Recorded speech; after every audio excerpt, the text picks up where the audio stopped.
bertekad untuk memberantas korupsi dari Indonesia. Memang ini masalahnya. Anggaran di rongrong, markup di mana-mana.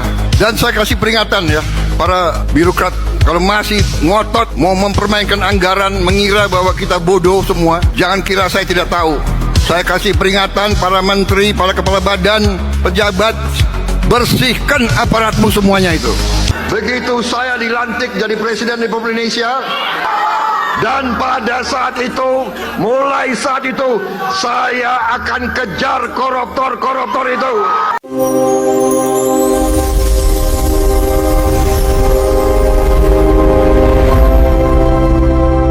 Presiden Prabowo makin gacor buktikan, ucapannya akan sikat koruptor. Kini Indonesia dibuat terbelalak mata ketika kasus korupsi mega bintang Jampitsus terbongkar. J4 KG emas dan miliaran uang disita Kepolisian Republik Indonesia. Salah satu tersangka Febri Ardiansyah. Inilah bukti nyata bagaimana Prabowo Subianto benar-benar melaksanakan komitmennya untuk berantas korupsi di Indonesia. Saya bertekad untuk memberantas korupsi dari Indonesia. Memang ini masalahnya. Anggaran di rongrong, markup di mana-mana. Dan saya kasih peringatan ya, para birokrat, kalau masih ngotot mau mempermainkan anggaran, mengira bahwa kita bodoh semua, jangan kira saya tidak tahu. Saya kasih peringatan para menteri, para kepala badan, pejabat, bersihkan aparatmu semuanya itu. Pernah lihat emas batangan seberat 74 kg?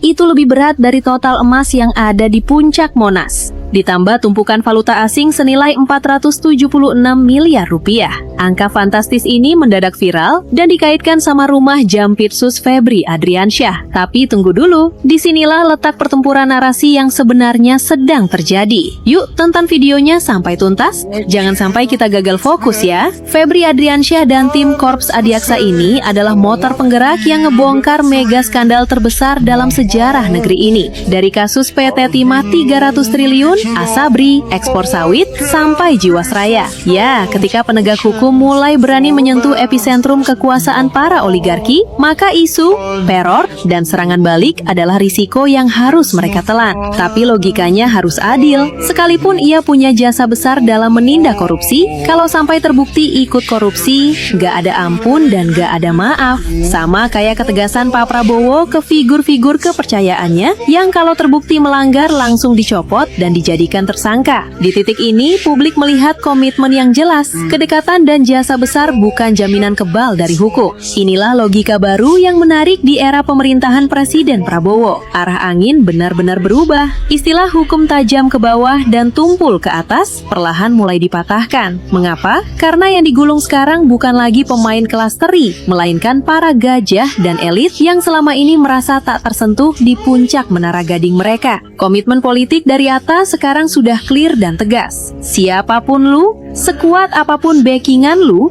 kalau lu ngerampok duit rakyat, lu abis. Isu penemuan aset ratusan miliar ini justru jadi alarm bagi kita semua bahwa genderang perang melawan korupsi skala raksasa lagi ada di puncaknya. Hukum sudah mulai diasah tajam ke atas. Tugas kita sebagai masyarakat adalah menjaga agar komitmen ini tidak masuk angin di tengah jalan. Melihat komitmen pemberantasan korupsi dan keberanian penegakan hukum saat ini, apakah kalian optimis Indonesia bersih bisa terwujud? Mari kita kawal bareng-bareng. Tulis pendapat kalian di kolom komentar.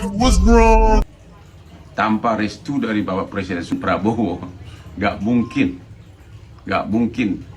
kepolisian melakukan penggebrekan atas harta dari Jampitsus. Salam Indonesia, salam untuk Bapak Prabowo dari Singapura. Pertama-tama, Hotman Paris mengucapkan selamat atas ketegasan Bapak Presiden dalam kasus Jampitsus. Karena tidak mungkin operasi besar-besaran tersebut dilakukan oleh polisi tanpa ada restu dari Bapak Presiden. Dan akhirnya membuahkan hasil yang sangat besar. Bravo, hebat Bapak Prabowo. Hal ini tidak pernah dilakukan oleh presiden-presiden sebelumnya. Justru Bapak Prabowo lah yang membuka mata kita betapa parahnya keadaan negara kita, kerugian negara, dan kerugian ratusan BUMN dan BUMD. Bapak Prabowo lah yang berhasil membongkarnya. Memang selaku manusia pasti ada kekurangan, tapi jauh lebih besar manfaatnya dengan gaya kepemimpinan Bapak Prabowo ini dibandingkan dengan presiden-presiden sebelumnya. Sekali lagi, tanpa restu dari Bapak Presiden Prabowo, gak mungkin kepolisian melakukan penggebrekan atas harta dari Jampitsus di sampai ada 11 sampai 12 tempat. Ya. Itu perlu ketegasan dan ternyata berhasil. Sekali lagi Bapak Prabowo, panjang umur, mudah-mudahan negara ini makin makmur Bapak pimpin. Salam dari mantan pengacaramu Hotman Paris dari Singapura.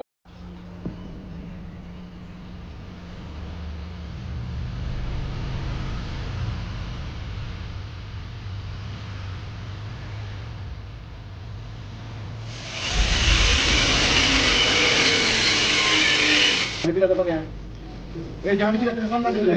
Kita di sini, Pak.